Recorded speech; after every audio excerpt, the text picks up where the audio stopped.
Happy Wednesday, everyone. Welcome to the Robert Show. I'm super excited about the show. I can already see a few folks joining today for this amazing topic, which is how to scale data ops within the modern data stacks. And this time we are discussing this cool topic with the folks from Databand AI, which is now part of IBM. So pretty psyched about it. Obviously, can't wait to bring on our guests. Ryan and Josh up here. But before that, I just wanted to let you guys know that we are also doing a very cool giveaway, which is a good Amazon voucher of $100 if you register and also type in hashtag databand in the chat. And this is what you need to type in. I can already see Amy, JS, putting it in the chat. So pretty cool. During the show, obviously we'll be discussing about various topics around data governance, data ops. So feel free to bring in your questions for Ryan and Josh. I know Josh would be joining us shortly, but we have Ryan up here, so let's bring him up on the stage.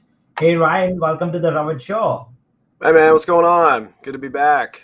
How you doing over Good. there? I got your sweatshirt and your stickers and all the cool stuff you sent me from India. Oh So I can. wow, that's pretty cool and very nice to have you back again, Ryan. Obviously, your thoughts about data are clearly what our community loves, and and that's one of the reasons. Can't wait to hear about this very cool topic, which is how to scale data ops within the modern data stack. And can't wait to hear your thoughts. But just to start with, why not introduce yourself and also share a bit of your experience working with data ops and and the modern data stack over at Databand. So I'm sure the folks joining us would love to have that type of introduction. Yeah, for sure. So I'm Ryan Yackel. Good to meet you all. I'm Chief Marketing Officer over at Databand AI, which is now a part of IBM, and I'm also a product leader over there as well. Where our solution and where Databand kind of fits into data ops and where we'll be talking about today is really it's a solution for data observability that it helps any data ops process around testing and monitoring data quality, really helping data ops teams really be more efficient in their process. And I know that data ops is like a big umbrella term that I think some people embrace and some people don't. But when we talk to customers today, they are definitely dealing with the complexity of a modern data stack, which is tons of different tools. A lot of the vendors that are on your show that have come on, they're part of that modern data stack as well. So Yep. from ingestion all the way to consumption, there's tons of different tools, and the volume of data isn't slowing down. And being able to orchestrate and deliver reliable pipelines is key to that data journey. So we talk with customers day in and day out that are on lots of different spectrums on their data ops journey today. So happy to talk about that. And again, we'll be kind of taking it from a view of kind of how data quality can really help out in terms of the data ops process. Okay, pretty cool. That's interesting, and definitely can't wait to hear how you've been, working into it, the data ops space. So, just for our audience, I'm pretty sure, even I'm kind of curious to uh, learn more about, the definition of what data ops means and how it differs from DevOps or traditional data management, because there's a lot of, articles that we've read around this topic in your terms, how do you see and how can you define data ops and also how it differs from DevOps and traditional data management? Yeah, so one of the things, and I recently just did like a webinar on this. So let me go ahead and share Hmm. my screen here if you want to pull up what I'm showing. Yeah, So sure. when I talk to people about DevOps and data ops, I mean the distinction is similar and different at the same time. And so I don't want to Hmm. belabor the point here. I don't want people to get on and be like, "Yes, Ryan, I know what DevOps is. I'm part of a DevOps team. I'm a software Hmm. engineer, data engineer that works within data. You don't need to Yeah. explain this." But I do want to like highlight some quick differences just to like lay the baseline, because when we talk about DevOps, what we're really referring to a lot of times is the application software development space. Right. Anyone that's developing an application that's in the cloud or doing a microservices or in the cloud, I mean, the whole point is to really enable this collaboration between development and testing. It's across Mhm. this value chain so that you can eventually deliver high quality software. Two companies before Databand that I was at, one of the companies was called Tricentis, and they're very much in the continuous testing space, the continuous development, DevOps space when it comes to software test automation. And their whole point is you got to have software test automation built in to deliver reliable software at the end of this, in this continuous DevOps, continuous delivery cycle that you have. So that means doing all different layers of different testing that goes on. So it's from unit testing to application development testing to performance testing. All of that Right. is something that's going on in DevOps, right? It's this continuous learning around the software that you are coding and then testing and then also delivering. And traditionally, the way you would monitor these DevOps processes, if you're going through this continuous workflow, is you would have something in there that is constantly monitoring your software delivery pipelines, so that you can monitor these things, you can optimize for them. So things like New Relic or Datadog or Instana that are these APM tools that are possibly in a production environment after these pipelines are delivered, that helps you drive more software innovation. Well, with data ops, it's the goal isn't just around software development. It's really around the data that's going into these data products or analytics tools or ML pipelines that you're building. Really delivering Mhm. this high quality data that's available to be used really really fast. So we want to enable high quality data for all these data systems, and the same thing, the same continuous word where it's in DevOps is the same thing that's going on in data ops, where it's now what you're trying to do is not necessarily monitor and optimize for your application software development process, but what you're trying to do is monitor and optimize for data pipelines. Because at the end of the day, when it comes down to it, what we're trying to do is really deliver these high quality pipelines for the business. And this is actually a nice graph that Eckerson Group came out with a while back. They just came out with a market landscape for data observability. That's on databand.ai. If anyone wants to go and take a look at it, I think we'll share that after the show as well, Rabbit. But Yep. the way they kind of view data ops is across these three things. You've got testing that goes on, you've got CI/CD that's going on, you've got orchestration, and then at the bottom layer of it, and I know this is a very simplistic diagram, but the bottom of it, it's like, okay, what are you doing in this entire process from test to orchestration, that you are making sure that you're monitoring the quality of the data, both at the data level, the data set level, and also the pipeline level, so that when you're getting through with this entire process, or in your it's continuous, it's not going to stop. You're able to have like these continuous learning and alerting solutions going on within this pipeline, so that you can detect bad data as it's going through and really optimize for everyone that's involved in this data ops workflow, from the architect all the way to the consumer, analytics engineers, data engineers, and in between. Everyone's touching these different components of this cycle. So if you have something in there that you can monitor the performance of what's going on as you're doing the testing, as you're doing your CI/CD, as you're doing your orchestration, that's really going to help Right. you, deliver something faster and also higher quality. So I really like this diagram that Eckerson Group actually put out recently. So I think that's a good jumping off point in terms of like difference between DevOps and also data ops. Yeah, no, I think that's pretty interesting, Ryan, and great insights about obviously DevOps versus data ops, and also you touched a bit about the data quality bit.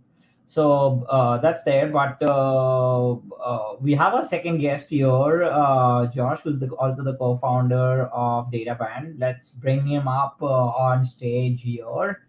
So, Josh, welcome to the Robert Show. Your first visit and Ryan's second visit. We just started off in, Ryan gave us good insights about data ops? How does he look at, how does he define data ops? But I'm pretty sure the audience would also love to hear from you about that. So first of all, can you introduce yourself, and then give us tell us about your experience, and what do you think about data ops and the modern data stack? So would be very helpful for our audience out there. Absolutely. It's great to be here. Thanks for introducing me. So, hi, everybody. I'm Josh Benamram. I'm one of the co-founders and the CEO of Databand, now actually within the product organization at IBM, which recently acquired us back in July of last year. But we built this company to help organizations better manage their data ops. So data ops has been at the forefront of our mission since day one.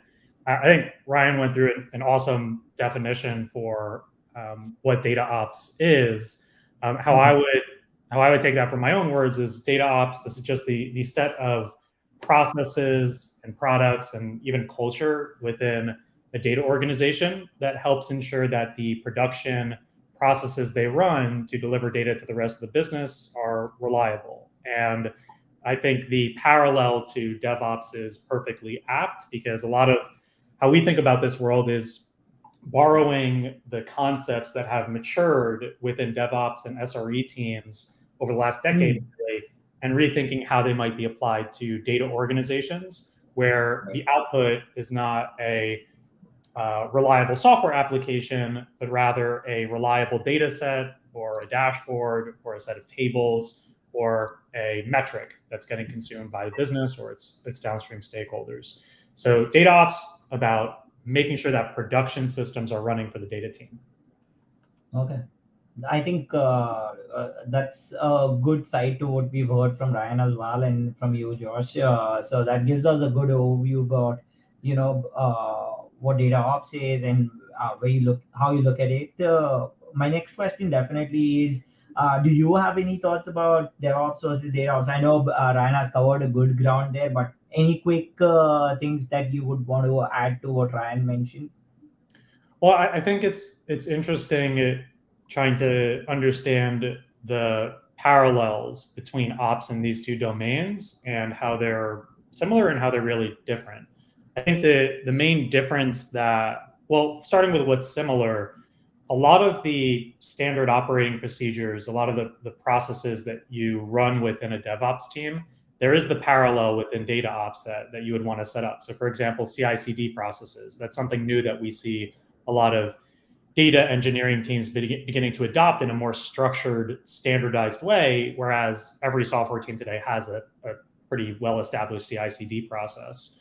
Another example, maybe that's becoming more common now, is the adoption of SLAs within the data team.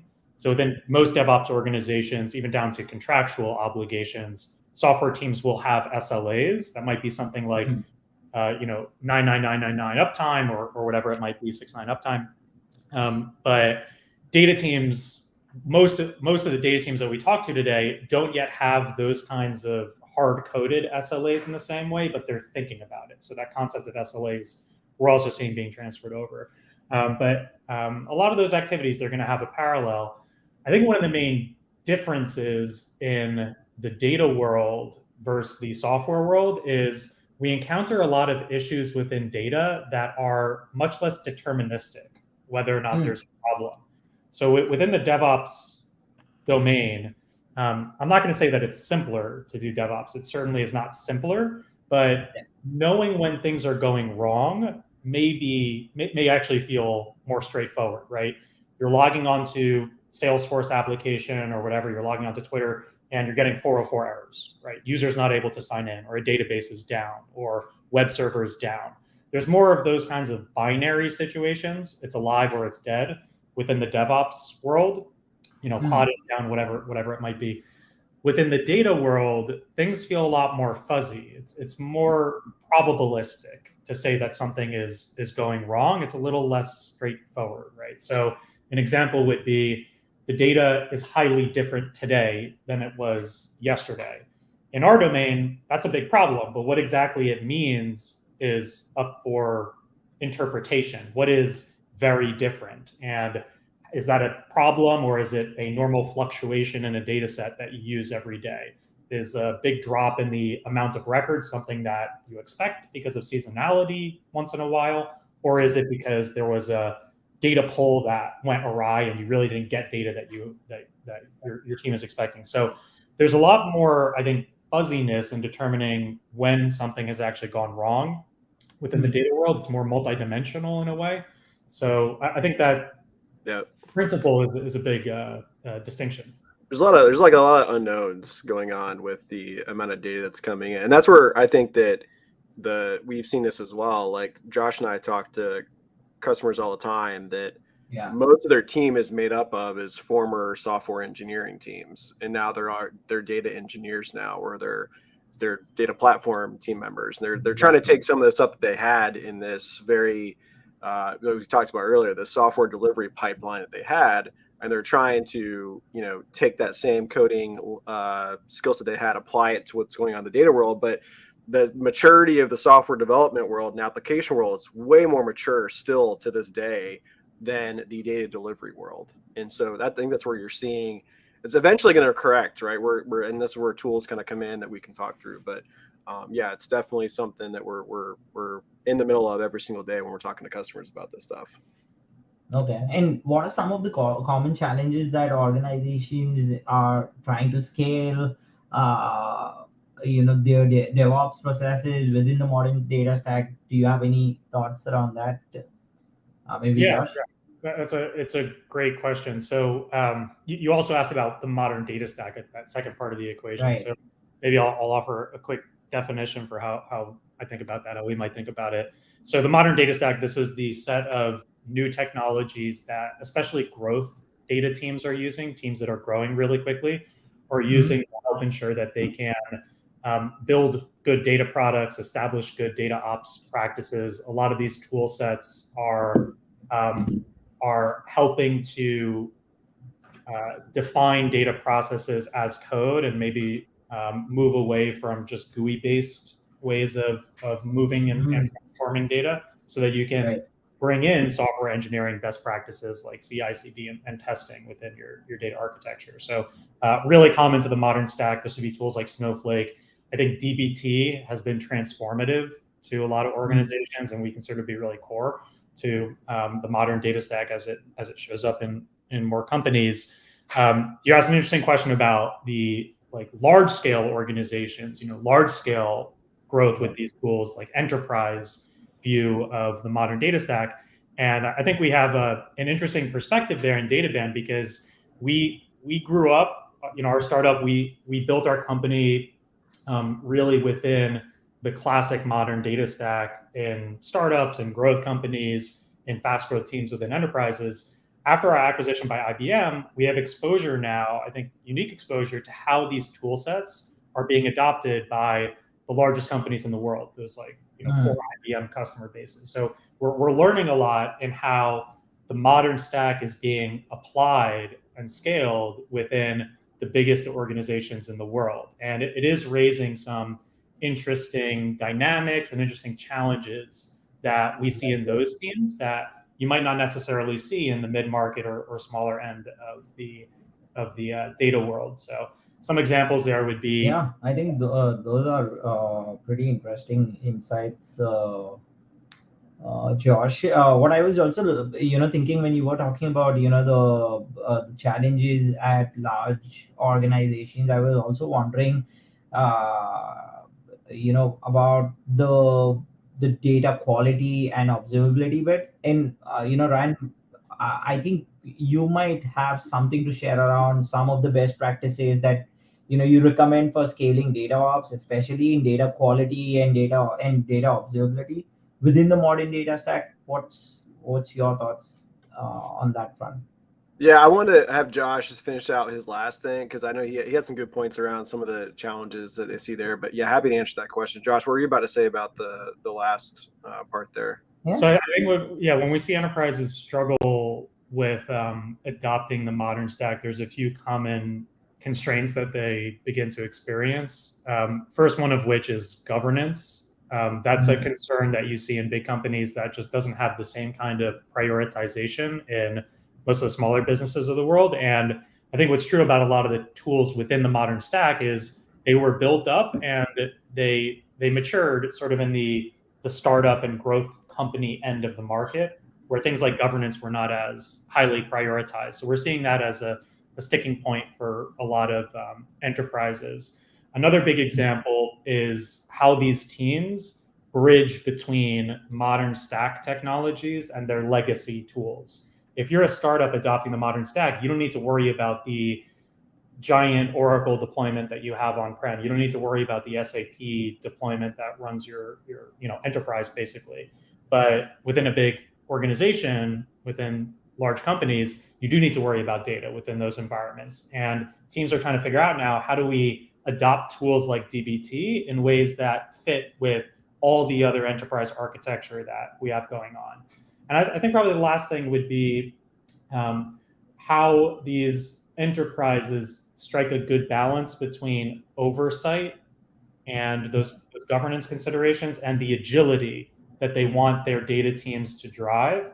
That's driving the whole interest in the modern stack from the first place. So how do they sort of lock down the really serious security constraints while also freeing up people to use more data, build more data products, and deliver good solutions to the market? Very good. Great insights. Yeah, and this is something I just posted something on the screen share that we kind of think through when we're talking in a large enterprise or mid enterprise. It's really around data quality and observability. There's really kind of these two core areas. And again, this is not comprehensive, right? But if you look at like the tackling of data quality and data ops across these in an enterprise, what you're really looking at is what are the needs of the personas, so engineering to science to analytics to analysts to consumers. What data quality you focused on, whether it's in motion or at rest, and then what are the capabilities you need underneath that. So I mean, Josh kind of just discussed this kind of governance, focus on governance that you would have if you are a traditional enterprise, right? On the other side, if you're a smaller company, and even in the enterprise where you're trying to go as fast as you can, but also deliver high quality data, you're also looking at things as it's in motion. And so when we look at ways that enterprises can really deliver that high quality data in a data ops environment, you got to look at quality on a spectrum in two different areas: the data quality that's in motion versus it's really like this pipeline observability, this pipeline discoverability, impact analysis, root cause analysis around what's going on in your data pipelines. And then it's also the at-rest stuff. So it's like when data is actually in your warehouse, your lakehouse, or in tables where you're wanting to then use the data as a consumer, then you're talking more about a data catalog solution. You're talking about things like data privacy and access and governance and compliance and security and all these things that go into the actual using of that data. Both have to be there. If you don't have either, like both of these in the enterprise, like that's a problem.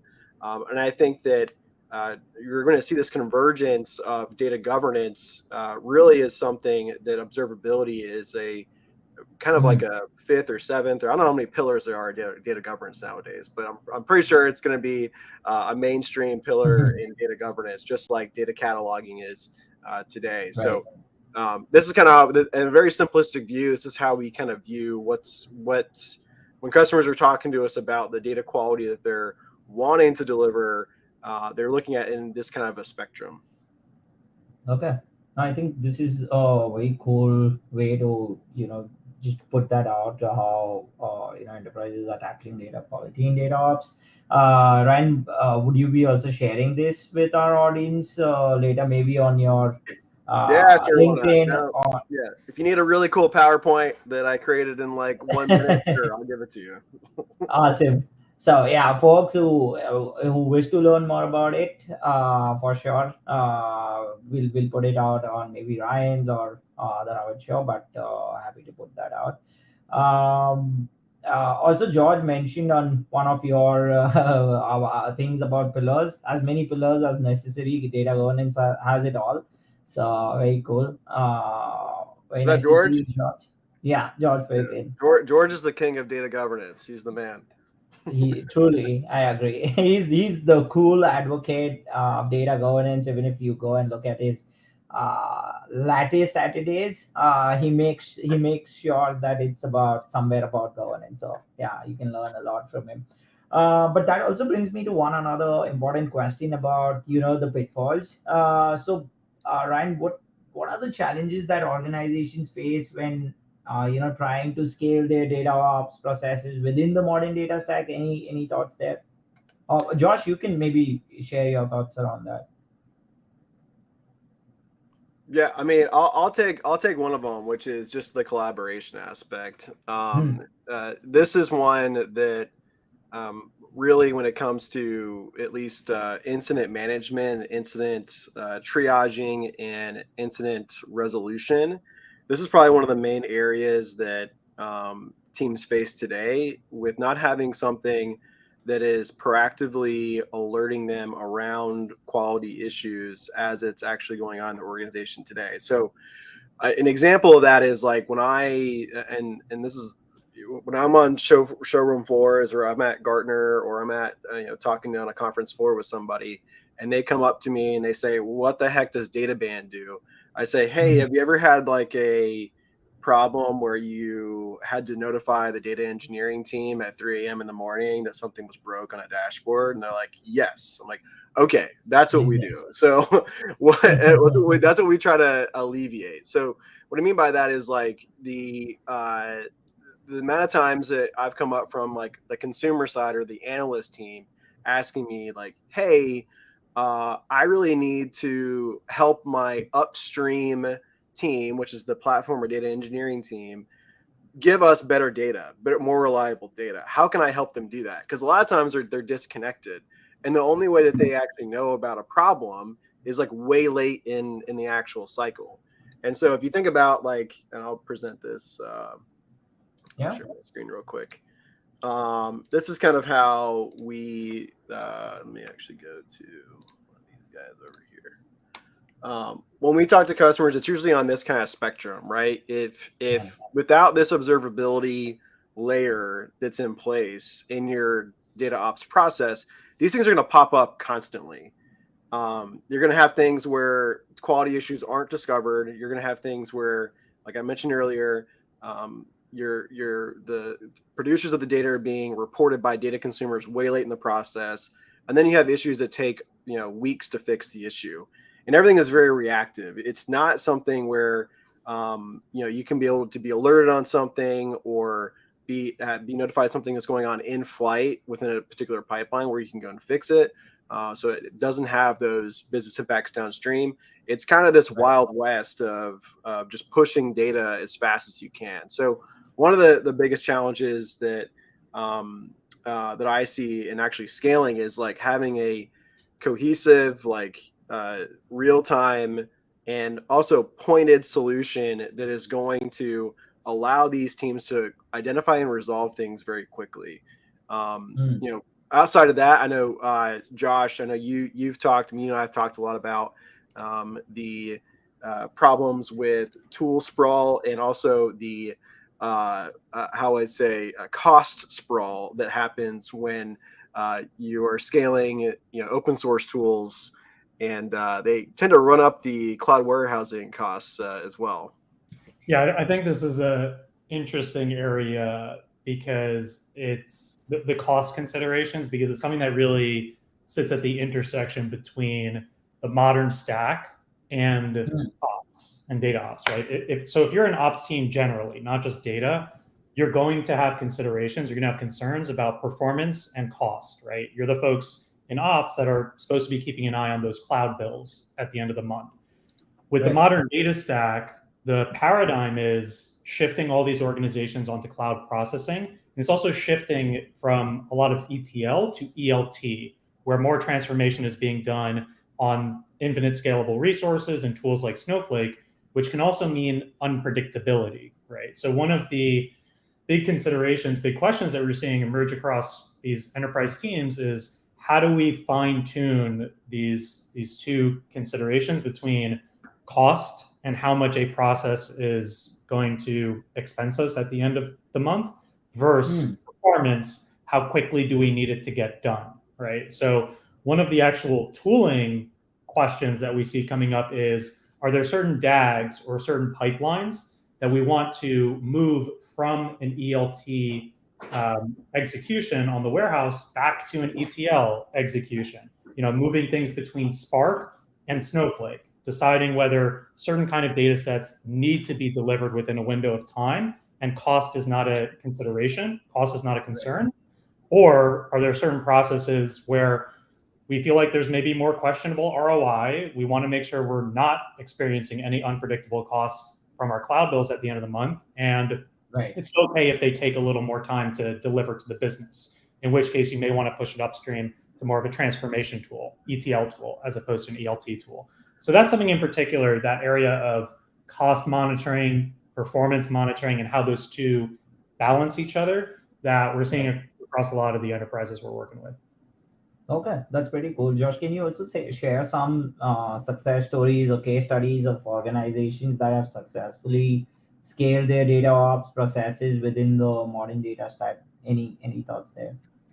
Yeah, I'm thinking of one client that we have in the financial sector. It's one of the big banks in the US. And what they've been able to set up using Databand is really a central monitoring system, basically a single pane of glass, like a command center that monitors both the processes that they have running on tools like DataStage from IBM, which run more on their legacy infrastructure, deliver that data into modern warehouses like Snowflake, and then use us to monitor DBT processes within that Snowflake environment. And this is exactly the kind of bridging that I'm referring to between like legacy infrastructure and modern data stack technologies, which is really important to a big bank like this that needs full visibility throughout the chain. They need to know how data is being picked up from their core enterprise solutions within SAP and how that is moving into the modern end of the architecture in their Snowflake repository. So Databand kind of sits on top of that and is able to connect those two windows of the environment together. Now, a lot of our clients are just using us within DBT and within Airflow environments purely on the cloud, but increasingly we're seeing these enterprises pulling us into additional areas of the stack so they get just broader suite visibility. Okay, that's pretty interesting and good insights there. Definitely helps our audience to understand a bit more about Databand and how you are setting up the processes for even the big banks, enterprise level companies. We also have a few questions here from our audience. Let's quickly pick one. And for this question, definitely I'm happy for you both to be biased about. So Uday is asking, what are the best tools for data governance and data quality? And any thoughts, Ryan, Josh? And yeah, you can be biased, 100%. Well, I mean, first of all, like I would say, like you have to. Like, Josh has done a really good job talking about like the different spectrums that companies are at. So small, mediums, small companies, 2 data engineers, whatever, at a sub 20, 30 person company is definitely not going to be experiencing the same challenges as a 30, 50, 40 person data engineering team that's developing a data product, with 5,000 consumers, right? So I mean, it's definitely depending, right? And so like for us, like Databand kind of is a landing ground for a lot of teams that are in that small to medium sized enterprises that they're there.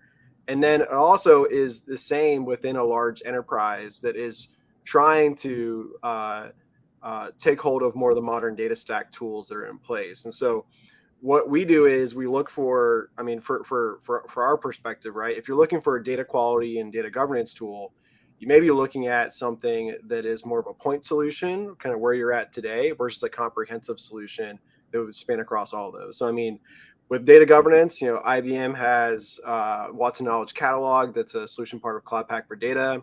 There's a product called Castor that's out there. I know there's a lot of other like, more I would say that are considered in the modern data stack world. Other government tools are out there. Data quality again spans a lot of different areas. So I mean, if you're just gonna use, you can use DBT for doing testing within your transformations. You could use Grid Expectations. You could use Databand for observability. There's a lot of other tools out there as well. Like, we're not afraid to talk about Monte Carlo and Excel data and all these other ones that are out there. Like, it really is dependent on what really is going to fit your needs when it comes to where you're at on that spectrum of growth, and like the types of data you're consuming, and then also the technologies that are ultimately going to be used to really run your modern data stack. So I would say there's like best tools. I mean, I think we're great, but I think that's for the customer to kind of take a look at. Very cool. Not even a biased answer there, but with explanation. In that's Ryan for you. He's very transparent about things, and he brings all the great insights. Thanks for that, Ryan.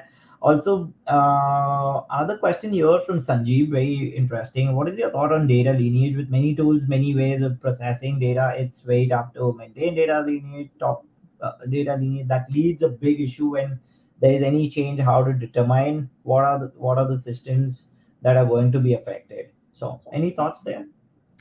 Yeah, I could take a first swing at that. So data lineage is an interesting area because it's one that will feel different, really different, based on how it's being leveraged and what the application that's doing data lineage is trying to do, right? So even within our field of view, there are tools like Databand, which do lineage from an ops context. And then there are tools like Manta and WKC and Atlan and Data Hub and other solutions that we see within the MDS that do lineage more from a cataloging perspective. And that'll feel really different according to what kind of problems you're trying to solve. So for example, with Databand, we take an ops perspective to lineage. So when we provide lineage information within our product, it's in the context of an alert that we've raised, right? So we say, maybe this data set is late. Here are the downstream data sets that are directly related to this issue, which are going to be impacted by this lateness, or this Airflow pipeline has failed, or this DBT test has failed. And here are the surrounding data sets that are going to be in trouble because of that, or the upstream processes that might be responsible for it. But we sort of zoom in this global map of lineage towards the proximal issues that are going to be affected by an operational problem that has occurred, an alert that's been raised. That's going to feel really different from a tool like maybe Data Hub or Atlan, where the lineage perspective, or Manta, the lineage perspective is a lot more global. It's a lot more wide-reaching. It's not necessarily speaking from the context of a problem that's already occurred, or is it going to occur? It's more from an informational perspective. So whereas we see our personas, our users coming in from an ops perspective, how do I find and fix this problem? Those other lineage tools, we see them more coming in from a data builder or an analyst perspective, saying, I'm about to build a dashboard. What are the data sets that I need to know about that are going to be connected to the KPIs that I want to present to my stakeholders? So lineage being a common denominator in the functional sense, but very different in how it's applied across these solutions. Us from a more operational standpoint. Yeah, and I would encapsulate it with like, whereas the ops part is like break fix mentality. Hey, something breaks, here's how you go fix it, here's where you go fix it, here's the root cause. Versus the latter part that Josh said, which is like analyze and build. Like, hey, I see everything that's connected here. I know where all my data is. Okay, I know how this connects into certain tables. Okay, now I can go build something after I analyze that. So definitely, like, I think that just like the word data quality, data lineage is also that word that is in a mixture of all different types of different sections within the data world, from catalog to observability to all these different tools that are out there. And yeah, we could probably do a better job. I think the data community in general can do a better job of just labeling certain things, because it can get a little confusing out there. I thought that was a handy phrase, though. Break it, fix it versus. Thanks, Josh. Sometimes I know what I'm talking about. Sometimes I can say an analogy. Every now and then there's a rare event where worthwhile. Josh, thanks for those insights. Thanks, Ryan, for bringing that up. Also, one question that I had for Ryan is we were also talking about data governance just before this. So, how do you balance the need for speed and agility with the need for data governance and compliance? Any thoughts there? Yeah, I mean, I think you need both. Depending on, it goes back to my example I gave about kind of where you're Yeah. at in the space, right? I mean, sometimes the speed and agility part is uh, takes precedent over all the you know depending on what organization you're in, may not necessarily start with compliance and governance. Like that's why, like a lot of times when people come to us, like for at least for Databand, it's more about the speed and agility part. If you're coming Got to it. us and you're asking questions around governance and compliance and security and privacy, we're probably going to say, hey, Databand can do this in terms of like your speed and agility. But if you're really trying to get into this more access data layer, data management layer, data governance layer, we would probably talk to you more about a data catalog solution, and how they would work together. So we wouldn't just say like, hey, um, you know, uh, tie in observability for this whole thing. We would say, hey, this is a part of a whole governance strategy, probably. And observability is like that next wave of a layer into governance. So we would say, hey, you got to prioritize both. But I will say, depending on your uh, industry that you're in and your company Hmm. size and who you serve and all the regulations you have, one is definitely going to be over the other at times. Exactly. I totally agree. So, one question here from the audience that I also wanted to pick real quick. An interesting question. And also one comment here from Sanjeev, since we took his question as well. We are in the process of setting up the data ops teams, going to explore data band and explore more on that. Looking forward. Any tips to Sanjeev, since they're just setting up the data ops team there? Uh, Ryan, anything? Josh? Yeah, I could offer something that I think would benefit a lot of teams when they're setting up the process, and we see it often as an afterthought. Is understanding within that data ops organization, Mm, what are the responsibilities, what are the expectations that you're going to set with your stakeholders, with your consumers downstream, what kind of SLAs you may want to actually establish within that interface, within that right. working with those stakeholders, and communicating those SLAs, and then how do you want to ensure them through the tooling that you select, and think about the tooling as downstream to those other considerations, those more core considerations. For example, we see a lot of data ops teams deciding on SLAs around timing of data, the structure of Mm, data, and maybe deciding that certain internal details of data sets are more in the responsibility for the analyst to ensure on their own, right?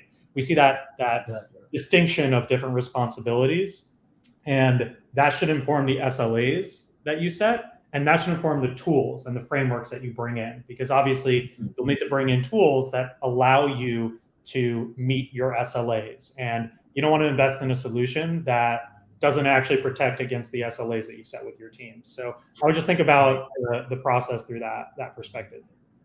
No, I think that's a good suggestion, Josh. So thanks for sharing. I'm sure it definitely helps Sanjeev there. One quick question that I was looking at was how do you ensure that your data pipelines are secure, reliable, and scalable, especially when your organization grows and evolves? Any thoughts there?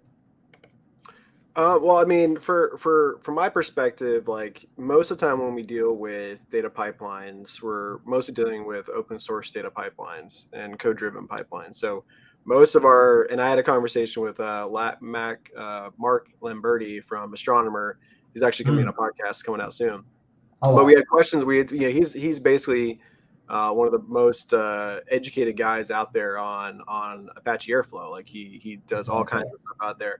And the same question came up when we were talking on our podcast. And one of the things I said was, or what he said was like, hey, you can run you can scale Airflow all by yourself, and here's ways to do it, or you can use something like Astronomer to help you actually scale it and take off, and where your outsourcing the scaling of the technology that we're already going to scale, in-house. Then there are solutions like more low-code solutions like DataStage, and Fivetran is another one that's out there for ingestion and orchestration and things like that. dbt does a lot of stuff as well. So I mean, there's ways to not, depending on if you want to do this code-driven approach or low-code approach, there's lots of tools out there that are going to be doing that to help you out with that. And then when it comes to the reliable part and scalable part, that's where Databand really, I think, helps out in a lot of these areas, because an example is like one of our customers, they're a inventory retail solution that basically can scan all the different inventory levels in your organization, and then it will tell you like, hey, you're too low here, too high here, you need to replace inventory and whatever. Well, all those are done through deep ML learning pipelines that are running on Apache Airflow. They stood by themselves. But what they needed to do was add more and more and more ML pipelines to get that accuracy to be more and more accurate. So with Databand, what they're doing is they're basically putting in 1,000 cameras, digital cameras inside of their pipelines to monitor all this so they can scale with confidence. So it's not just like, hey, can you get a pipeline and deploy it? It's like, can you get a pipeline and deploy it, and then also make sure you're monitoring it and managing it and maintaining it after you actually build your first pipeline and run it, right? You're going to have a data reliability problem as soon as you push the button to deploy your first data pipeline, right? And then that compounds more and more and more and more as soon as you add more runs, more pipelines, so on and so forth. Okay, pretty interesting. I'm sure this is a very helpful info around the when you kind of obviously grow and evolve in just having that secure, reliable, and scalable guidelines.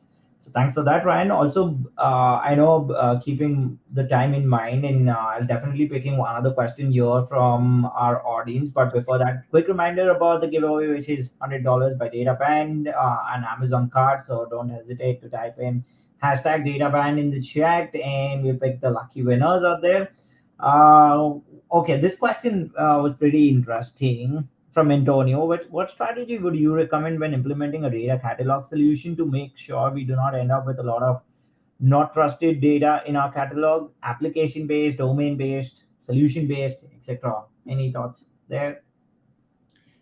Yeah, I think this is an interesting one because of the question about what you mean by trust. So I think trusted data, first of all, what I'd recommend doing is breaking down where you've had trust issues with your data and your team in the past, understanding what are the main gaps that are leading to trust problems, and then addressing those gaps. And that may come from a catalog solution, and it may come from an observability solution, it may come from a data quality solution, it may come from a new orchestrator. So what's interesting about the modern stack today is that there's so many different best of breed technologies that are learning how to work with one another to deliver better service, better data than teams have ever really had access to before. So whether you're looking at a catalog or another product, trusted data, I think, is something that all of these different solutions are aiming to deliver to. One of the big questions that we see around data trust is the lack of predictability in how data arrives to end stakeholders.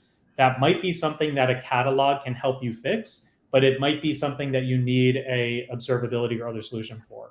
So what I would really recommend most of all when looking at a catalog or really any solution in the stack is think about its openness to connect with other services, how well it integrates and plugs in to other products within the environment, and think about that and how your requirements may evolve over time. Because what I can almost guarantee is that it's not going to be a one solution size fits all kind of answer, right? The catalog is not going to deliver all trust. The observability solution isn't going to deliver all trust. It's how these products work alongside one another to create that end result.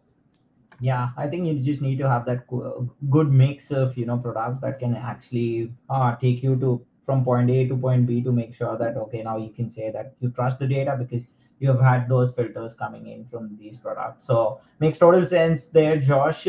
Quick question for both of you: if folks want to learn more about Databand, where can they go? And obviously, I know there's the website, and I know for a fact, Ryan has, and you guys have written a chapter in the book that we are coming up as well, data observability, the reality. So can't wait to bring that to our audience. But otherwise as well, where can folks reach out and learn more about Databand? Do you have any resources that they can offer? If you want to reach out to Josh, he's on TikTok. He does a lot of TikToks. Wow. Like you do like once a day, right? It's with your dog. I'm working on my shuffle dance. No. So we're both on LinkedIn. Obviously, you can email us and just send us chats as well. If you want to be on our podcast as well, we're always looking for data engineers, analytics engineers, anyone that's like dealing with machine learning, AI, data in their space today, and they're solving complex problems. We're happy to have them on the podcast as well. It's always it's a fun thing for the data community. It's just we don't talk about Databand, we just talk about you. So if you want to be a part of that, hit me up and we'll see if we can get you scheduled in. Okay, that's pretty cool. So those are the places you can reach out to Ryan and Josh. And even TikTok, as Ryan mentioned, you can reach out to Josh there. But pretty interesting insights, both of you. I think definitely great work by Databand in what you guys are bringing up. Can't wait for another session. Can't wait to obviously discuss more about data observability, data quality that's coming up in the near future.